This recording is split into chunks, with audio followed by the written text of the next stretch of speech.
ሰላም ጤና ይስጥልኝ። ውድ የዩቲዩብ ተከታታዮች እንዴት ናችሁ? ሰላም ናችሁ? ሰላም ናችሁ? ብዙ ይበልልኝ። ዛሬ የምንሰራው የስጋ ብራኒ ነው የምንሰራው ማለት ነው። መጀመሪያ ስጋውን አጥቤ ቀቅለዋለሁ። እንደዚህ ሽንኩርት ቀረፋና ምን ጨምሬ ቀቅላለሁ።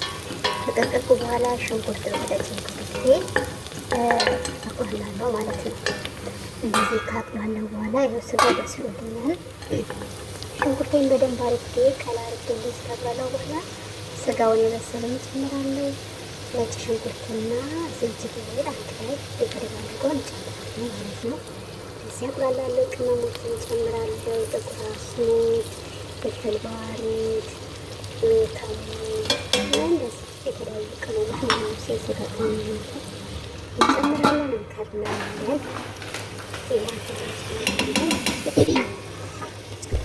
እና ወዶቼ አዲስ ምናምን ይጠቅማችኋል ይሄ ቪዲዮ። ከዛ እርጎ እንጨምራለን። ትንሽ ከተቆላለን በኋላ እርጎ እንጨምራለን። እንደዚህ ካዋሃድነው በኋላ ለትንሽ ደቂቃ ከድነዋለን። እንቁላል ማለት ነው። በራኒ ይባላል። ከዛ ከተቆላ በኋላ የሞቀው እንደዚህ እንጨምርበታለን ማለት ነው። ማለት ስጋውን ያበሰልንበትን ውሃ እንጨምራለን። አጥለን ሽንኩርትና አጥለን እንጨምራለን። ሩዛችንን አጥበን አዘጋጅተናል። ከዛ ትንሽ ከላይ ከተከተከለ በኋላ እየታጠበ ሩዝ አዘጋጅተን እንጨምራለን ማለት ነው።